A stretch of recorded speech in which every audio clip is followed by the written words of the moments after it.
There's a war brewing, and it's not exactly a cold one, between Fox News and Donald Trump and fam. You see, Fox News is run by a family, Rupert Murdoch. His family actually controls the majority of shares, Class A, in the company.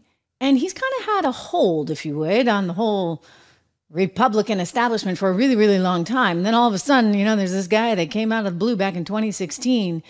And actually, in part, thanks to the success of Fox News and Fox putting him on their programs, rode it all the way to the White House on Pennsylvania Avenue. And he's about to do it again. Except a funny thing happened on the way to the forum. You see, Fox News doesn't really like him because Fox News likes to be in control. And let's face it, Donald Trump's winning that game all day long. They've tried different things. I used to work there, so over the years, I can remember getting the edict from up high. Don't put Trump on right now. Don't cover Trump this much. We're trying to, because he'd say something about Fox or he'd do something to take somebody higher up off. And then all of a sudden they'd try and go quiet on him. Well, that doesn't really work in a full-on capitalist system now, does it? Right? Because you get other players out there from little podcasts like this one. Right? So many of you here, thank you for that. Subscribe, hit the like button. So many of you have come here and to other sources on live. This is the future, let's face it. Fox News is on its sort of downturn. Frankly, all the networks are. I'm not picking on Fox when I say that, because this is sort of the new cable. If network was the original news, then you had cable. And then you've come here, right? So streaming really is the future. And so the reality of this new competitive environment is that you guys can go right here to the Trish Regan Show to get your news and to see it all. Or you can go over to Newsmax if you want to stay in the traditional television news network space. And there's plenty of others out there, right? So this is a whole new ballgame. And Fox is like, whoa, wait a second. They were like used to being the big dog. And it's just not the case anymore. And I think that Trump loves it. And Junior loves it. And Eric, he may not say this, but he loves it too, all right? They all love it. Kimberly Guilfoyle, who is the fiance of Don Jr., she's got to love it. Believe me. And Tucker Carlson, did you see him sitting there, proud as a peach, right there next to Donald Trump? On the first night of the RNC, he's got to love it. And you know why he loves it? Because the guy that Murdoch didn't want is now top of the ticket alongside Donald Trump. And this is thanks to the influence of the likes of Don Jr., of Kimberly, of Tucker Carlson, and Elon Musk, who, by the way, really doesn't like Rupert Murdoch much either. So look at this, the sort of anti-establishment rising up and taking over. And it was a standoff on who was going to be the vice president of the United States. And look who won that round. Let's go to Don Jr. He's an incredible pick. I think he's an incredible guy with an amazing story, both in business and in life. And I think it's just going to be an incredible person to help unify this country. Pretty amazing. There's a lot of reasons I think that Donald Trump went with JD Vance. I had it down to, I've come on this show and I've told you guys it's got to be JD. I also said I thought there was a chance, just a chance, he might have gone with Doug Burgum because Doug was not much of a flashy player, right? Like Doug was sort of kind of kept his head down. He's a corporate guy, right? He was a CEO. And so he had kind of that CEO thing going on, which I know Donald Trump appreciates. But I think everything changed on Saturday. On Saturday, the 13th, everything suddenly changed. When we see this video, we know exactly why. If you go to the original clip, Drew, I think in one of our last chapters here, we can go to that video and you see those gunshots being fired. Was it not? Drew, if you have really the video, let's show everyone, because this was the moment that changed everything. I think this is the moment, really and truly, that Fox News, Doug Burgum, they lost out to JD Vance and to the future, because now what Donald Trump realized in that moment, and we'll continue watching this because it's just so powerful, when he stands up and he says, fight. I mean, on his way out the door, my gosh, ladies and gentlemen, this really was something to see indeed. And that's what changed it all. It changed it all because suddenly Donald Trump realized, the kids realized, everybody realized that this movement that so many people are committed to is only going to exist if you have the people to take it forward. And that means the people that aren't handpicked by the establishment. And so Doug, nothing against him, by the way, I think he's great. I think actually he's got a good future, especially on the cabinet side of things. I think he's absolutely fine. He's super competent. He's great. He's got his own money. I like all that. I like that about JD too. I like that he is financially stable himself. But this is the moment, right? So Trump goes down.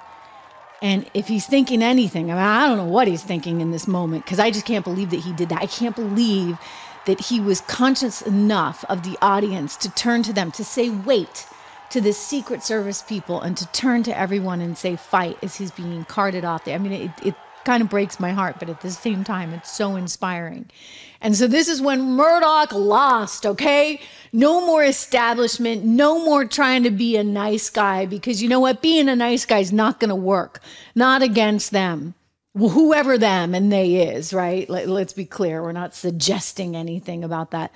Whoever, the guy that fired it. We don't know a lot, by the way, and we're going to talk about that because people are saying, hey, we need some answers.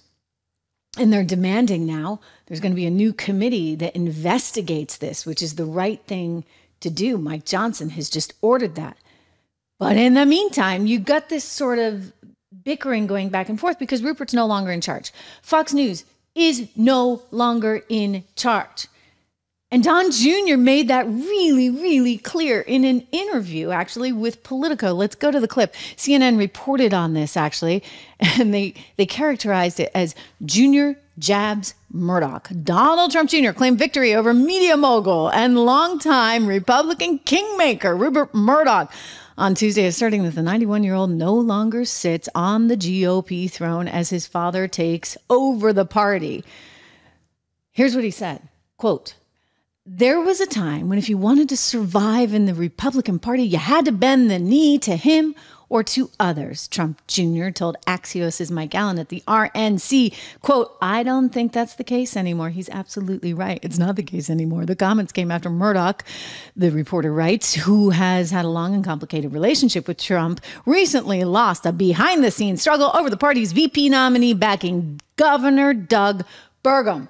So Governor Doug Burgum, nothing against him. I mean, unfortunate for him that he was Rupert's pick, but nothing against him. Somebody more charismatic, who's got a tremendous educational background, who, by the way, is backed, I think, by the likes of Elon Musk and, of course, Peter Thiel and a lot of other deep pockets in Silicon Valley. And he's got deep pockets himself too. All right. So he comes from the tech world. He's got a fantastic education. He's super smart and he's got all the personality in the world. And so Donald Trump on Saturday probably had this realization. And so there you see Tucker Carlson, seated at the RNC right next to Byron Donalds and Donald Trump. And he's got to be smiling right now because in a way, he too won that war. I mean, right? Didn't we all? I mean, if you were there and you're no longer there, myself, plenty of people, Lou Dobbs, Steve Hilton, is he even still there? I don't think so. Dan Bongino, he goes on Fox occasionally because he's a nice guy. But you know what? We're all pretty darn lucky to be out of there, let me say. Because on this side of things, streaming here on YouTube, reminder, subscribe, share, like, you know what? You get to be your own person. You get to actually say whatever. I don't have to have my scripts. I literally had to have my scripts approved. They used to go through, the CEO of Fox literally would go through them.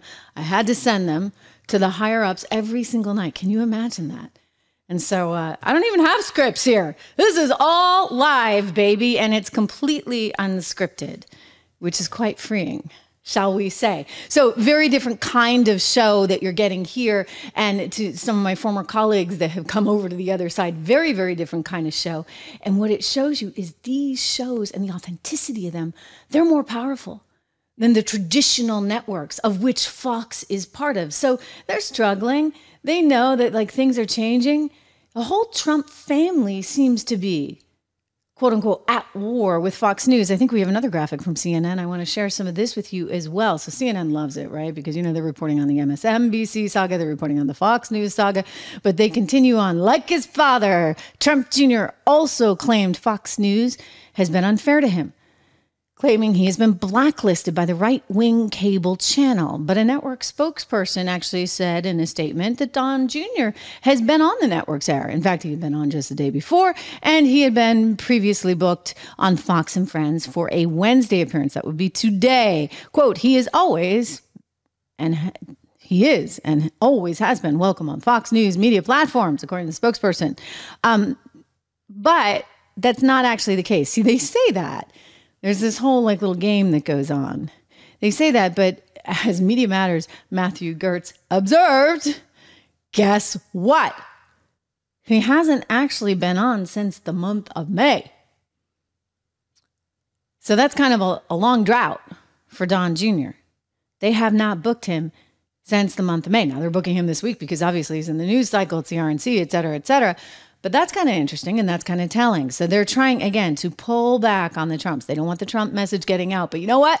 The Trump message doesn't need Fox. That's what Rupert is struggling with and is trying to realize. And that's why he showed up in a guest appearance at the RNC.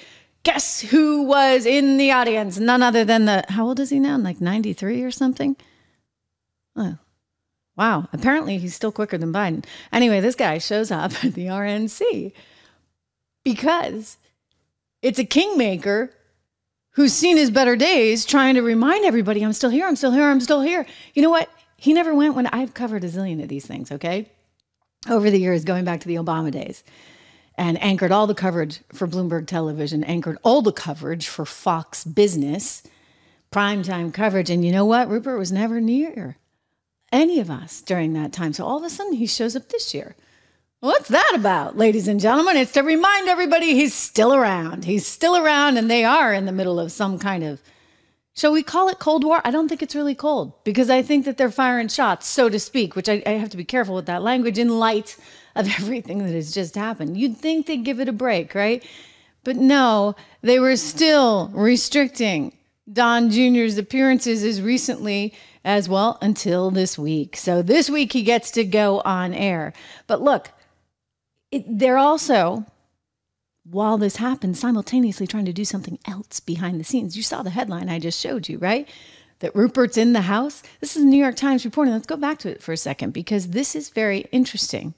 It says the media tightens attendance in Milwaukee was another extraordinary turn in his contorted relationship with Donald J. Trump. Then the reporter also says, let's go to the body of this story. This one was written by Jim Ruttenberg, who's getting, a lot fed to him by the likes of Fox News PR. And so they're trying to characterize this as an alliance, that Trump and Murdoch are all hunky-dory, you know, they're moving on and they are an example of this unity.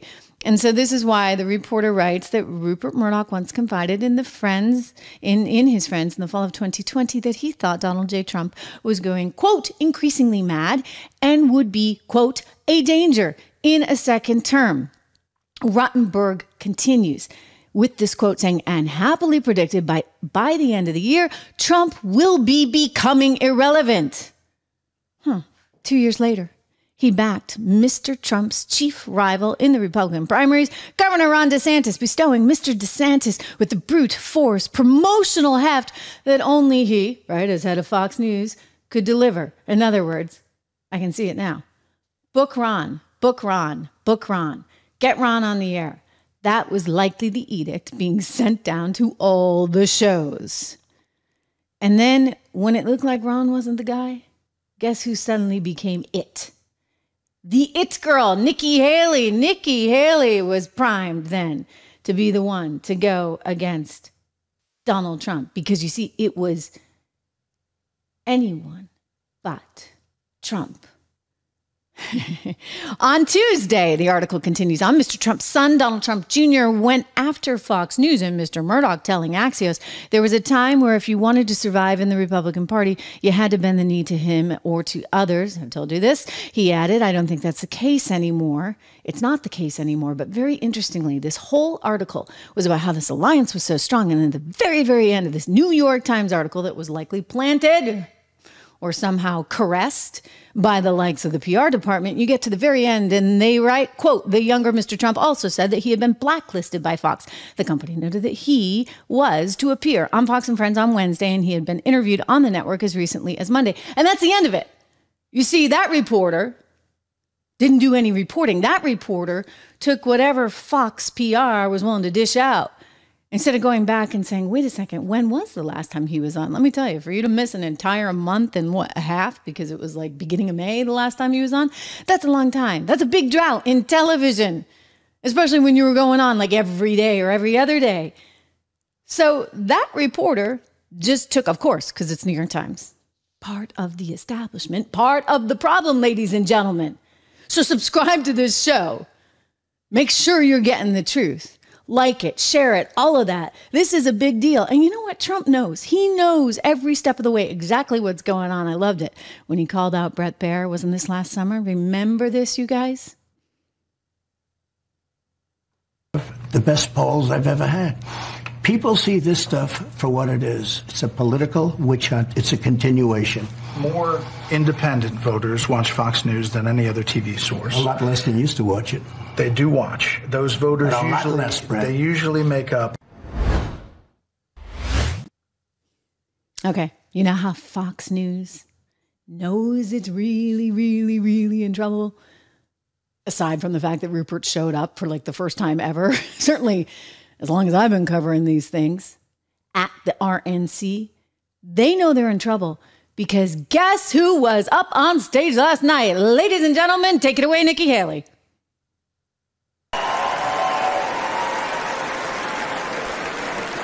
I'll start by making one thing perfectly clear.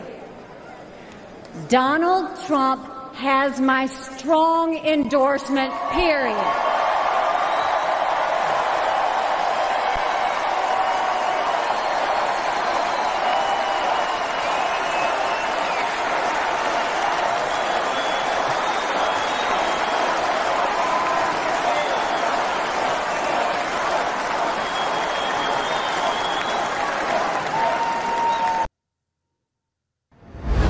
You know, she gave a great speech. I'm going to show you a little bit more of it in just a moment because The View was on the attack.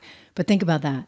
In other words, one of the candidates that Rupert Murdoch would have loved to have seen, it just didn't happen. It didn't happen. Not to mention the guy that he backed, Ron DeSantis. Oh, he was on stage. And by the way, I was sort of reminded why he's not the guy, because he just yelled the entire time.